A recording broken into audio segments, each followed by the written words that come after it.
짠샘을 메꾸고 제목 보셨어요? 새샘을 파십시오라는 그런 제목이었습니다. 오늘 주시는 말씀은 신약 성경이고요. 야고보서 3장 1절에서 12절까지 말씀 나누도록 하겠습니다. 여러분 가지고 계신 성경 신약 성경이고요. 야고보서 3장 1절부터 12절까지 보도록 하겠습니다. 여러분 이분 혹시 아십니까? 이분이 흑인인데 이분이 이제 미국 사람이고요. 1964년도에 노벨 평화상을 받은 분이에요. 그리고 이분은 1965년에 흑인이 투표할 수 있는 권리를 얻게 만든 분입니다. 그리고 이분 직업이 목사예요. 혹시 누군지 아세요? 마틴 루터 킹 목사죠. 이분이 인권 운동을 했던 그런 분입니다. 흑인들이 투표권 얻는 것에 큰 기여를 했는데요. 사실 1960년대 미국에는 흑인들에게 그냥 명목상의 투표권만 있었습니다. 그러니까 말로만 투표권이 있는 거지 실제로는 투표할 수 없었다는 얘기죠. 예를 들면 이제 그 당시 흑인들은 투표하려면은 세금을 내야 했습니다. 그리고 정치 사회 문제를 풀어서 통과를 해야 했습니다. 근데 이제 백인들한테는 좀 쉬운 문제를 내고 흑인들한테는 어려운 문제를 내서 이 투표를 못하게 만들었습니다. 근데 말도 안 되는 일이죠. 이제 이런 상황에서 마틴 루터 킹 목사가 흑인들의 투표 권리를 요구하면서 이제 평화 행진을 했습니다. 폭력은 더 큰 폭력을 낳을 뿐이라고 말하면서 비폭력 평화 시위를 한 겁니다. 이런 그의 목사님의 주장은 많은 백인들의 이제 호응을 얻게 되었고 결국 1965년 미국의 존슨 대통령은 인종차별을 금지하는 투표권법에 서명을 했습니다. 그리고 마침내 흑인들도 투표할 수 있는 권리를 얻게 됐죠. 정말 잘 됐지 않습니까? 남북전쟁 여러분 아시잖아요, 그죠? 남북전쟁으로 1865년 남부가 이제 항복을 해서 흑인 노예들이 다 해방이 됐는데 100년이 흘렀는데도 이게 흑인들의 어떤 투표권이 실현되지 않았던 거예요. 계속해서 명목상으로만 어떤 해방이 되고 뭐 투표권이 인정이 됐지 아무것도 이제 할 수가 없었던 거죠. 근데 그때 이제 이 목사님이 이렇게 활동을 하셔서 마침내 이제 법으로 명문화되고 보장이 되게 된 겁니다. 근데 이 마틴 루터 킹 목사가 그러면 무엇으로 이런 큰 일을 감당하셨을까요? 뭘로 했을까요? 말로 했어요. 말로. 여러분 마틴 루터 킹 목사님은 무슨 특별한 다른 인맥을 사용하거나 재력을 사용하거나 뭐 가진 실력을 사용해서 세상을 바꾼 것이 아닙니다. 그냥 말로 세상을 바꾸셨어요. 말로. 근데 성경을 보면 야고보 사도도 말에 이런 엄청난 능력이 있다고 교훈을 하고 있습니다. 야고보서 3장 3절에서 5절 상반절 말씀을 보면 말에 엄청난 능력이 있다라고 이제 우리에게 가르쳐주고 있는데요. 한번 읽어볼까요? 우리가 말들의 입에 같이 한번 읽겠습니다. 시작. 우리가 말들의 입에 재갈 물리는 것은 우리에게 순종하게 하려고 그 온몸을 제어하는 것이라. 또 배를 보라. 그렇게 크고 광풍에 밀려가는 것들을 지극히 작은 키로서 사공의 뜻대로 운명하나니 이와 같이 혀도 작은 지체로 돼 큰 것을 자랑하도다. 아멘. 여러분 이게 타고 다니는 말이 있잖아요. 말을 내 마음대로 부리려면 입에 자갈을 물리면 된다고 합니다. 배도 마찬가지죠. 배가 이제 아무리 커도 그죠? 배가 이제 배 앞에 막 파도가 막 밀리고 거센 바람이 쳐도 그냥 작은 키로 조종을 할 수 있다고 합니다. 단지 이제 키만 움직여서 이 사공이 원하는 곳으로 갈 수 있는 것입니다. 말이든 배든 엄청난 힘과 큰 덩치를 가지고 있는 것이지만 그것을 원하는 대로 움직이도록 조종하는 것은 지극히 작은 것입니다. 말의 경우는 뭘로 조종한다고요? 입에 물린 재갈로. 배는 뭘로요? 키로. 그죠? 이런 것으로 그냥 조종하는 거예요. 마치 이런 것처럼 우리의 혀도 비록 아주 작은 지체지만 엄청난 일을 할 수 있다고 합니다. 우리 혀에는 그 어쩌면은 이제 그 혀라기보다는 그 혀로 하는 어떤 말에는 한 사람의 운명, 나아가 그가 몸담고 있는 공동체의 운명을 바꿀 수 있는 능력이 있습니다. 자, 그럼 이런 엄청난 이 말의 능력을 어떻게 쓰면 좋을까요? 물론 여러분, 마틴 루터킹 목사처럼 선한 곳에 사용해야 할 것입니다. 그래서 세상을 이제 하나님이 바라시는 어떤 기뻐하시는 곳, 그런 곳으로 우리가 만들어야 하겠죠. 하지만 사람들은요, 말을 늘 선한 것에 사용하는 것 같지는 않습니다. 때로 우리는 말과 혀의 엄청난 능력을 악한 것에 사용합니다. 여러분, 그럼 어떻게 될까요? 우리가 말을 악한 것에 자꾸 사용하면 마음 아픈 일들이 자꾸 생겨나지 않겠습니까? 야고보 사도는요, 말이 악하게 사용될 때 일어날 일을 불에 비유해서 전하고 있는데요. 야고보서 3장 5절 하반절에서 6절까지 말씀입니다. 제가 한번 읽어볼게요. 보라, 얼마나 작은 불이 얼마나 많은 나무를 태우는가. 혀는 곧 불이요 불의의 세계라. 혀는 우리 지체 중에서 온몸을 더럽히고 삶의 수레바퀴를 불사르나니 그 사르는 것이 지옥불에서 나느니라. 아멘. 자, 야고보 사도는 작은 불씨가 큰 숲을 태우는 것처럼 사람의 혀는 불과 같다고 합니다. 근데 여러분, 불은 기본적으로 굉장히 유익한 거 아닙니까? 불이 있어서 이렇게 환하게 비춰주기도 하고, 또 요즘처럼 추운 날씨에는 따뜻하게 남봉도 해주니까요, 그렇죠? 하지만 이 불 정말 잘 다뤄야 합니다. 여러분, 불 하면 생각나는 게 불 조심이잖아요. 불 조심. 불은 위험하기 때문에 그런 거예요. 성냥개비 하나, 그리고 담배꽁초 하나, 뭐 이런 거 다 미미한 거지만 그것에 붙은 불이 퍼지게 되고 번지게 되면 어떻게 됩니까? 엄청난 재산상의 피해, 또 인명의 손실을 가져올 수 있습니다. 근데 마치 이런 불처럼요, 우리 말도 마찬가지라고 하고 있어요. 안전하게 사용될 때, 잘 사용될 때는 굉장히 유익하지만 그렇지 않을 때는 어떨 때일까요? 말이 주의를 기울이지 않고 마음대로 사용할 때, 주의를 기울이지 않고 사용할 때, 그때 우리는 큰 해를 입게 되는 거예요. 그리고 사람의 혀는요, 악으로 가득 찬 세계와 같다고도 했습니다. 비록 혀는 몸의 작은 한 부분이지만 온몸을 더럽히고 우리 생애를 불태우고 끝내는 혀 그 자체도 지옥불에 불탄다고 그렇게 얘기를 합니다. 그러니까 혀도 불과 같아서요, 별 생각하지 않고 조심 없이 그렇게 한 말은 처음에는 대수롭지 않아 보이지만 사람들의 입을 거치면서 나중에는 걷잡을 수 없이 번져나가 엄청난 파괴력을 지니게 됩니다. 때로 그런 부주의한 말은 자기의 온 인격을 더럽힐 수 있고 인생 자체를 불살라 잿더미로 만들 수도 있습니다. 말로 인해서 한 사람의 인격, 온 인생, 이것이 다 비참해지는 것입니다. 그러기에 야고보 사도는 말이 악하게 사용될 때 그 사르는 것이 지옥불에서 난다고까지 표현한 것입니다. 자, 여러분, 말을 잘못 사용하면 어떻게 돼요? 비참한 인생이 될 수 있어요. 아니, 그러면 불행한 삶을 살지 않기 위해서 우리 어떻게 하면 좋을까요? 무엇보다 이제 말을 조심해야 돼요, 그죠? 말 실수 안 해야 돼요. 근데 과연 이게 가능할까요? 과연 우리가 말 실수 안 하고 사는 게 가능할까요? 여러분, 어떻게 생각하십니까?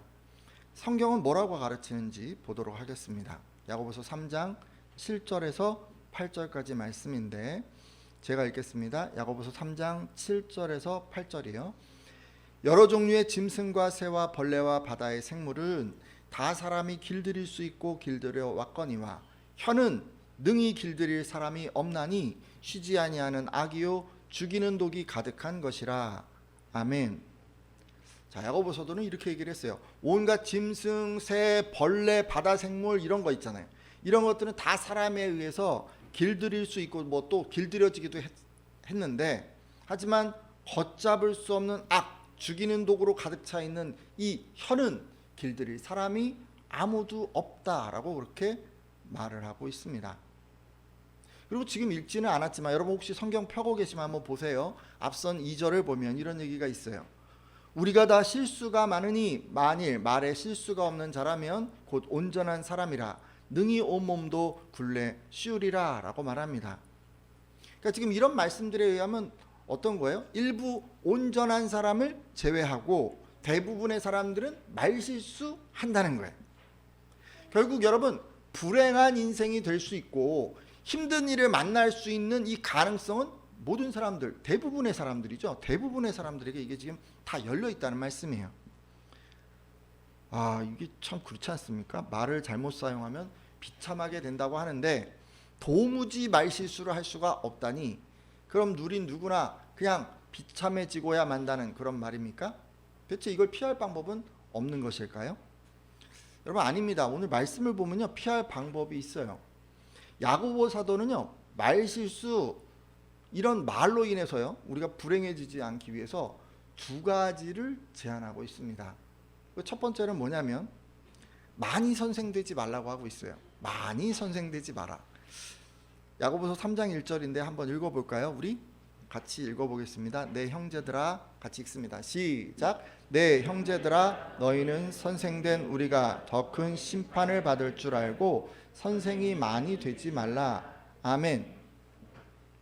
자, 여러분, 야고보 사도는요, 여러분 다 알고 계시겠지만 선생된 우리가 더 큰 심판 받을 줄을 알고, 여러분은 너도 나도 뭐 선생 되겠다고 이렇게 자꾸 그렇게 하지 마십시오, 이렇게 이제 얘기를 했습니다. 여기서는 이제 그 교회 공동체에서 얘기하는 선생이기 때문에 목사 또는 전도사 뭐 이런 분들처럼 말씀을 가르치는 분들을 얘기하고 있습니다. 요즘은 뭐 목회자가 되게요 이렇게 얘기하는 분들이 그렇게 많지 않은 것 같아요. 하지만 지금 이 당시에는 많은 사람들이 나도 그런 일을 하고 싶어요, 나도 성경 가르치는 선생 되고 싶어요, 그렇게 얘기했던 것 같습니다. 자, 그러다 보니까요, 가르치는 거 어떤 소양, 자질이 부족하는 사람들도 이 선생이 되었던 것 같고요. 그러다 보니 교회 안에 잘못된 가르침이 많아지고 또 바르게 가르쳤다 해도 언행일치가 되지 않았던 것 같습니다. 그러니까 뭐 여러 가지 문제가 자꾸 생긴 거죠. 그래서 야고보 사도는 지금 가르치는 직분을 가진 자들과 또 그 직분을 얻고자 하는 그런 사람들에게 많이 선생되지 마십시오라고 그렇게 충고한 것입니다. 이 말씀은 그러니까 여러분 절대로 선생되면 안 됩니다, 이런 얘기가 아니에요. 이건 뭐예요? 구원의 진리에 대한 어떤 풍부한 지식, 그런 확신을 가지고 하나님으로부터 받은 어떤 은사를 가지고 그 직분에 합당한 어떤 직분을 감당할 수 있는 어떤 그런 준비된 사람이 아니면 선생이 지원하지 말라는 그런 뜻이에요. 왜요? 더 큰 심판을 받기 때문입니다. 여러분, 마가복음 12장을 보면요, 실제로 당시 유대교의 서기관들은 준비 없이 선생이 된 대표적인 예라고 할 수 있습니다. 그들은 주어진 권력으로 과부의 재산을 삼켰습니다. 여러분, 가부장 사회였잖아요. 유대 사회에서 가장이 없는 이 혼자 사는 과부는 사실 경제력이 없었습니다. 그래서 고아들과 마찬가지로 공동체가 보호하고 보살펴야 할 대상이었습니다. 근데 이를 잘 알고 있는, 아니 어쩌면 그런 사람들을 도와주어라라고 가르치는 이 서기관들이 이 과부들의 가산을 강제적으로 또는 교묘하게 착복했다고 합니다. 정말 악한 그런 선생들이죠, 그렇죠? 어쩌면 이 서기관들은 가르침과 삶이 일치하지 않은 위선자라고 할 수 있겠습니다. 따라서 예수님께서는 이런 선생이 더 엄중한 심판을 받게 될 것이라고 선언하셨습니다. 자, 그래서였을까요? 야고보 사도는요, 말로 인해서 심판을 받지 않으려면 서기관처럼 준비되지 않은 이런 사람들은 가르치지 말라고, 가르치는 선생이 되지 말라고 그렇게 권면합니다. 여러분, 바로 이것이 말을 잘못해서 비참해지지 않기 위해서 야고보 사도가 제안하는 가장 기본적인 대처 방법입니다. 어쩌면 이건요, 좀 궁여지책이라고 할 수도 있을 것 같아요. 그냥 소극적으로 그냥 피해가는 어떤 그런 방법이죠. 우리는 이것으로부터 충분한 자격을 갖추는 게 바라는 직분을 얻는 것보다 더 먼저라는 것을 알 수 있습니다. 근데 이렇게 되지 않을 때 어떤 일이 생기는 거예요? 자격이 준비되지 않은 사람에게 직분이 주어질 때 어떻게 되는 거예요? 문제가 생기는 거예요. 문제. 속한 공동체가 불행해지고 자신도 불행해지는 것입니다. 따라서 여러분, 오늘 함께한 예배자들은 무엇이 되기보다 무엇이 될 수 있는 어떤 자격을 갖추는 것에 더 노력해 주시기를 부탁드립니다. 교회에 사실 이런 교회가 돼야 돼요. 제가 교사를 좀 세우고 싶다. 근데 너무 할 사람이 많은 거예요. 누구를 세워야 될지 모르겠는 거예요. 그래서 막 고민을 막 하고 막 그들끼리 모여갖고 막 서로 하겠다 그러는데 어쩔 수 없어서 막 제비 뽑아갖고 딱 세우는 약간 이런 교회. 제가 꿈꾸는 교회죠.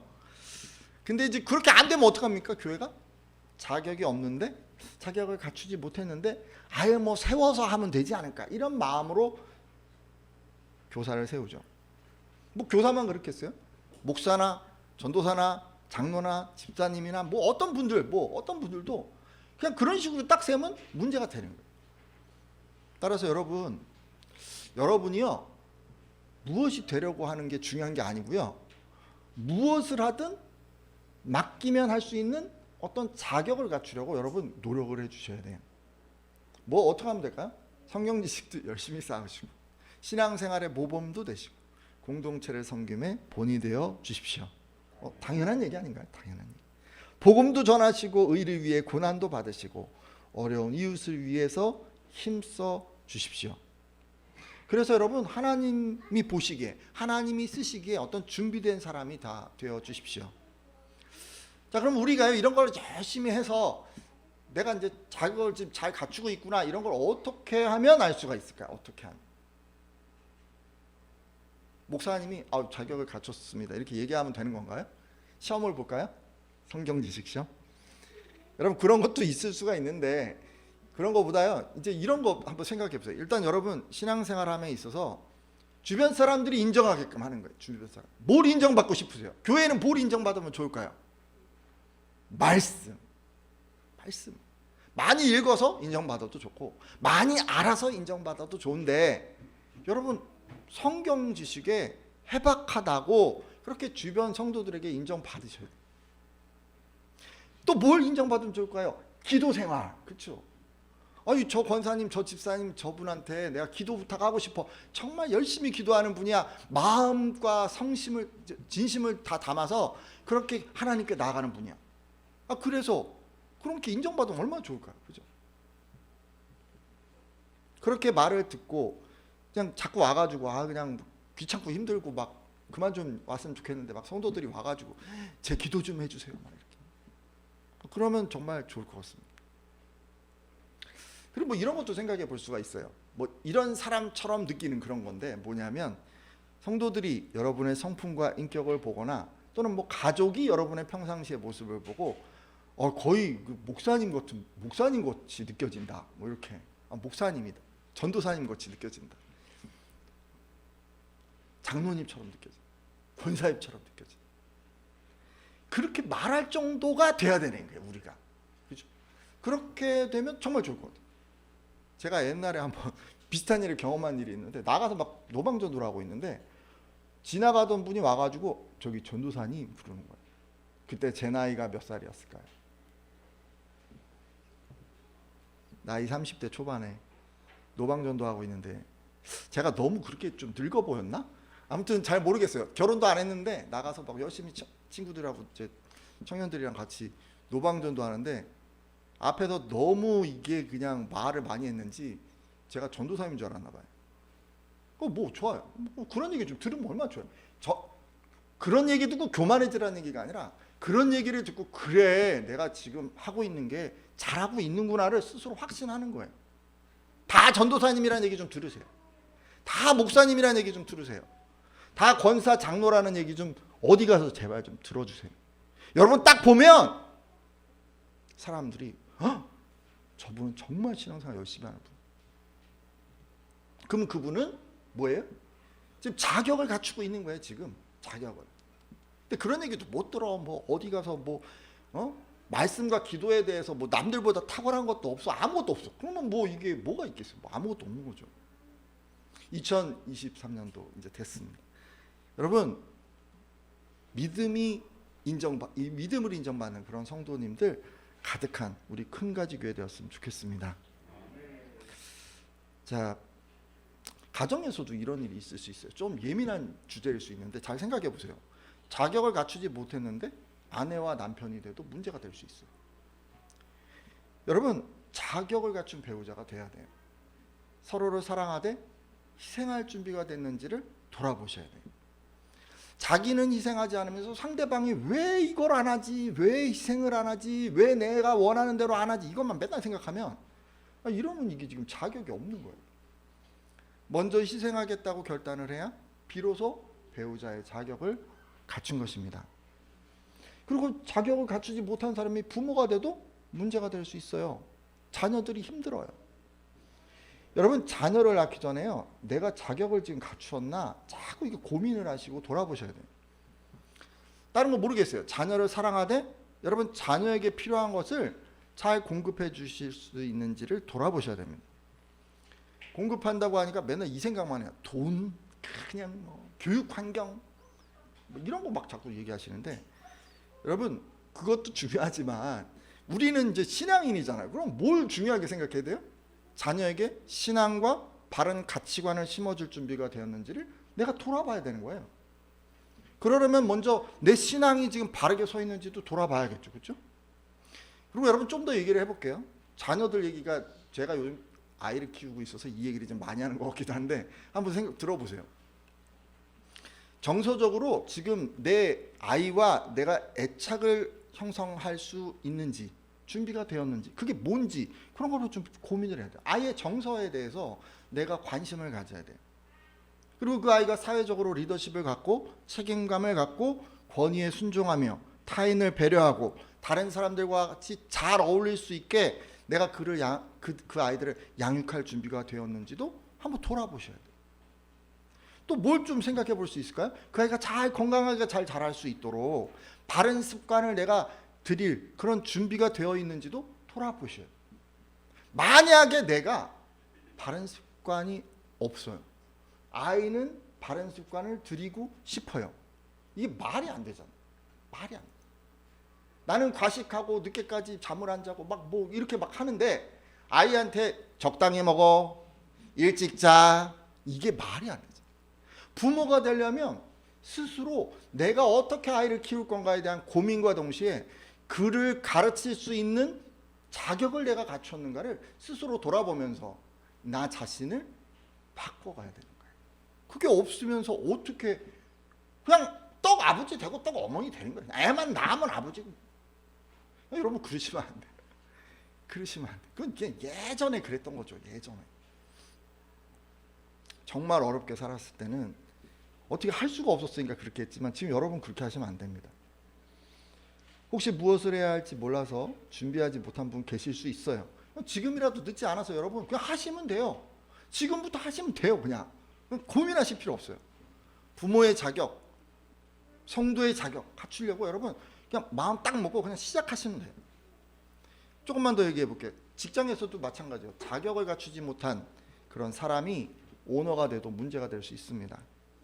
여러분 우리 분들 가운데, 우리 성도님들 가운데 뭐 오너 꿈꾸는 분들 계실 테니까 여러분 하나님께서 원하는 그런 자격을 갖춘 그런 오너가 되셨으면 좋겠어요.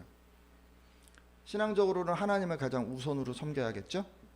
그렇다고 제가요 지금 무조건 진호회 만드세요, 그냥 매달 그냥 예배부터 드리세요, 뭐 이런 얘기 하는 거 아니에요. 뭐 하면 좋겠지만 그것만큼 중요한 게 또 있어요. 뭐냐면 하나님을 위하는 것뿐만이 아니라 이웃도 위해야 한다는 거예요. 예배 드리셔야죠. 기도하셔야죠. 근데 그것만 하면 안 돼요. 이웃도 위하셔야 돼요. 하나님을 사랑하는 것처럼 이웃도 사랑하셔야 돼요. 그래야 되는 거예요. 어떻게 기업을 운영하는 것이 이웃을 위하는 것일까요? 일단 오너라면 직원을 위해서 수익을 내려고 하셔야 돼요. 수익을 낸 것으로 가장 먼저 누구를 위해 써야 되는 거예요? 직원을 위해서. 직원을 위해서. 동종업계 최고의 급여를 지불하는 것을 자랑으로 여기고 다른 업체에는 없는 최선의 편의를 제공하는 것을 기쁨으로 여겨야 되는 거예요. 그들의 건강과 자녀 교육과 노후를 걱정하면서 기업을 운영해야 하는 거예요. 여러분 그게 잘 됐다 싶으면 그 다음 뭐 하면 좋을까요? 그 다음은 주변의 지역사회 어려운 분들 섬기면 되는 거예요. 그래서 여러분 오너가 되는 사람, 기업을 운영하는 사람, 뭐 그 가게를 운영하건 뭘 사업을 하든 어떤 걸 하든 여러분 재벌이 되는 걸 목표로 하면 안 돼요. 부자가 되는 걸 목표로 하면 안 돼요.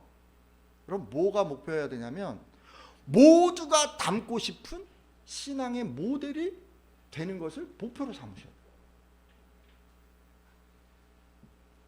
여러분, 하나님께서 지금 이런 오너 찾고 계십니다. 우리 안에 이런 분들 나오셨으면 좋겠어요. 제가요, 임시 방편적인 얘기를 했어요. 그게 뭐였어요? 뭐 되지 말라 그랬어요? 많이 선생 되지 마라. 그죠? 그런 얘기를 했어요. 근데 사실 이게 근본적인 해결책은 아니에요. 그럼 근본적인 해결은 어떤 식으로 하면 좋을까요? 아까 제목이 그거였잖아요. 샘을 다시 파야 돼요. 샘을 다시 파셔야 돼요. 야고보서 3장 11절에서 12절까지 말씀인데 같이 한번 보도록 하겠습니다. 샘이 한 구멍으로 읽겠습니다. 시작. 샘이 한 구멍으로 어찌 단물과 쓴물을 내겠느냐. 내 형제들아, 어찌 무화과 나무가 감람 열매를, 포도나무가 무화과를 맺겠느냐. 이와 같이 짠물이 단물을 맺지 못하느니라. 아멘. 야고보 사도는 한 샘에서 단물과 쓴물이 함께 나올 수가 없다고 얘기를 하면서 무화과 나무가 감람 열매를 맺거나 포도농굴이 무화과를 맺을 수 있겠습니까? 라고 얘기를 하고 있어요. 그러니까 짠물이 뭐 단물 얘기하지만 이 짠샘이 있는 거예요. 짠샘에서는 절대로 단물이 나올 수가 없어요. 근데 우리가 짠샘이면요 어떻게 되겠어요? 그냥 짠물, 쓴물 뭐 이런 것만 계속 나오겠죠, 그죠?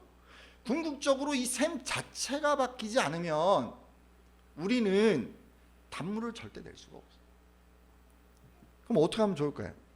쓴물이 나오는 이 짠샘을 메꾸고 이제 단물이 나오는 샘을 새로 파야 하지 않겠습니까? 짠샘을 메꿔야 돼요. 그리고 새로 파야 돼요. 그래야 되는 거예요. 이게 바로 근본적인 해결책이에요. 남은 시간 이제 요거 좀 생각해보고 이제 마치려고 합니다. 짠샘 메꾸라고 했는데 어떻게 해야 되는 거예요? 말을 안 해야 되는 거예요. 말을 멈추세요. 말을 많이 하는 게 잘하는 게 아니에요. 분위기 띄우려고 자꾸 말을 하는 게 좋은 게 아니에요. 말을 멈추세요. 그냥 입을 딱 틀어막아요. 남들이 너 왜 이렇게 기분이 나쁘냐? 그래도 괜찮아요. 기분이 나쁘냐고 물어볼 정도 말하지 말고 그냥 가만 계세요. 그냥. 그게 시작이에요. 말을 천천히 해야 돼요. 그리고 이제 샘을 파야 되는데 어떻게 파면 좋을까요? 누가복음 6장 45절 뒤에 나오나요? 제가 읽겠습니다. 선한 사람은 마음에 쌓은 선에서 선을 내고 악한 자는 그 쌓은 악에서 악을 내나니 이는 마음에 가득한 것을 입으로 말함이니라. 아멘. 선한 사람은 마음에 쌓인 어떤 선에서 계속 선한 말을 하고요. 악한 사람은 쌓인 마음속에 그 쌓여있는 악으로 계속 악한 말을 한다고 해요. 왜냐하면 사람은 마음에 가득한 것을 입으로 말하기 때문입니다. 따라서 여러분, 새로운 샘이 되려면 여러분 마음에 뭘 쌓아야 되는 거예요? 선이 가득 쌓여야 되는 거예요. 내 안에 선한 것이 가득 들어와야 그래야 내가 선한 샘물이 되는 거예요. 내가 뭘 얘기하든지 그냥 단물이 줄줄줄줄줄줄 나가는 거예요. 믿으십니까? 선을 쌓는다니까 좀 막연하실 텐데 여러분 뭐 다른 게 아니에요. 하나님 사랑이시잖아요. 그러니까 여러분이 하나님을 사랑하고 이웃을 사랑하면 여러분은 하나님의 성품으로 점점 바뀌어 가는 거예요. 사랑이 내 안에 가득 차게 되는 거예요. 여러분 하나님의 사랑이 내 안에 가득 차게 될 때 그럴 때 이게 뭐가 되는 거예요? 선이 쌓이는 거예요. 선이 쌓인다는 거는 내 안의 성품 가운데 사랑이 많아지는 거예요. 사랑으로 가득 차는 거예요. 그래서 그것이 어떻게 하면 쌓인다고요? 이웃사랑과 하나님 사랑을 실천해 갈 때, 그럴 때 내 안에 선이 쌓여가는 거예요. 이 사랑이 쌓여가는 거예요. 이게 뭐 힘들지 않아요, 여러분. 하나님 사랑은 여러분 말씀을 잘 지킴으로 우리가 실천할 수 있습니다. 요한일서 2장 5절에 누구든지 그의 말씀을 지키는 자는 하나님의 사랑이 참으로 그 속에서 온전하게 되었나니 라고 말씀하셨기 때문입니다. 따라서 여러분은요 말씀을 잘 지키세요. 그래서 이 마음의 선을 쌓아가세요. 그리고 이웃사랑은 뭐 어떻게 하면 되는 거 다 아시잖아요. 그냥 몸소 실천하면 돼요. 요한일서 3장 18절에 자녀들아 우리가 말과 혀로만 사랑하지 말고 행함과 진실함으로 하자라고 하셨습니다. 말로 하는 게 아니고요. 이웃사랑은 행함과 진실함. 뭔가 이득을 취하고 그러는 게 아니에요. 그죠? 진실함으로 해야 돼요. 이웃을 섬겨 주셔야 합니다. 참고로 여러분 가장 가까운 이웃은 누군가요? 가족입니다. 부모입니다. 얘기하는 분들도 계시겠지만 가장 가까운 이웃은 성경적으로는 성도예요. 성도. 여러분 옆에 있는 분이 가장 가까운 이웃이에요. 성도의 필요를 잘 채우세요. 돌아보세요. 섬겨주세요. 그래서 여러분 마음에 이 이웃사랑의 선을 쌓아가세요. 지금까지요, 기준의 셈을 메우기 위해서 말을 멈추고 새로운 셈을 파기 위해서 말씀에 순종하고 이웃사랑을 잘 실천하라고 말씀을 드렸어요. 근데 이제 문제가 하나 있죠. 뭐죠? 마음의 선을 쌓기 위해서 내가 이제 이웃사랑과 하나님 사랑과 뭐 예배도 열심히 참석하고 뭐 어려운 사람 막 돕고 이러면서 막 하고 있는데 이 선이 잘 쌓이지 않는 거예요. 이게 좀 시간이 걸리는 거예요. 그럼 그 기간은 어떻게 해야 되냐? 이제 이게 또 문제가 되잖아요. 지금 막 선을 쌓아가고는 있는데 내가 노력하고 있는데 충분히 쌓이지 않아서 이게 말을 툭 하는데 막 악하고 생각 없는 얘기가 막 툭툭 자꾸 튀어나오면 그럼 어떡하냐는 거예요. 그러면 지금부터 그러면. 그래서 한 가지 말씀을 더 드립니다. 정수 기능을 추가를 해주세요. 정수 기능. 여러분 말을 하기 전에요, 생각을 해주세요. 생각. 제가요, 이게 너무 많은 분들이요, 딱 떠오르는 그 상이 있어, 느낌이 있어요. 그냥 그대로 그냥 쫙 말을 해요. 여러분 이거 정말 위험한 거예요. 그냥 그러시면 곤란해요. 딱 떠올랐어요. 맛있겠다. 이거 맛있어. 이런 식으로 얘기하면 안 돼요. 딱 보니까 이거 왜 이래? 그러면 이러면 안 되잖아. 뭐 이런 식으로 얘기하면 안 돼요. 여러분 그런 식으로 얘기하지 마세요. 마음에 떠오르는 어떤 딱 충동이 있는데 그거 그냥 필터링하지 않고 그냥 바로 얘기하면 절대로 안 돼요. 그렇게 되면요, 내 인격이 그냥 그대로 나가는 거예요. 생각 없이 그냥 나오는 대로 말하는 것은 성경이 뭐라고 얘기하냐면 이게 진짜 무책임하게 보는 거죠.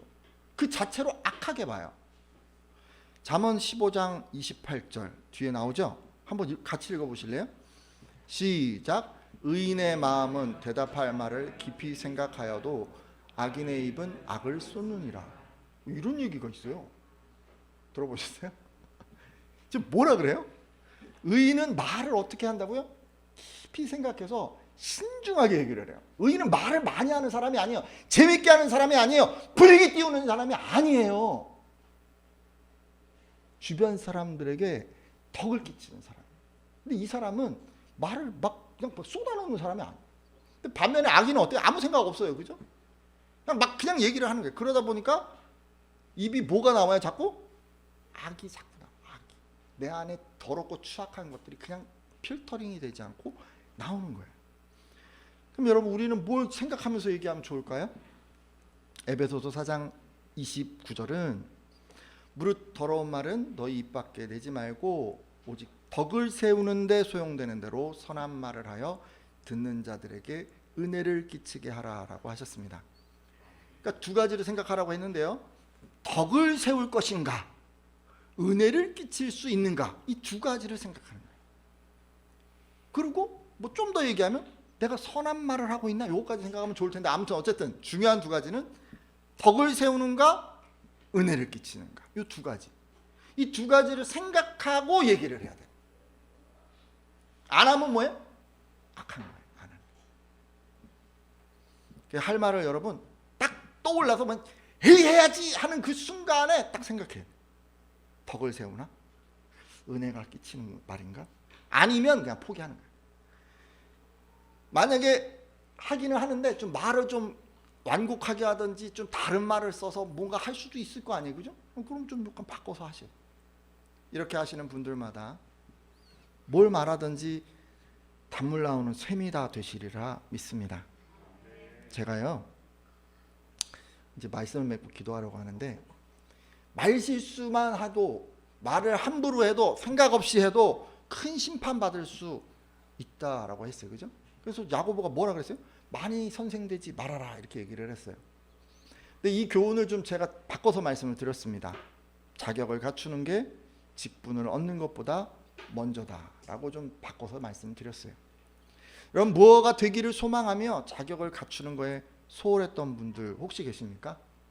그냥 뭐가 되는 게 좋고 그냥 뭐가 하고 싶고 그냥, 근데 그거를 내가 충분히 할 수 있는지, 자격이 있는지, 준비가 되었는지, 이런 거 소홀했던 분들이 계시면 돌이켜 주시고, 이후로는 하나님 앞에서 충분한 자격을 갖추고자 노력하겠다고 이렇게 한번 결단해 주십시오.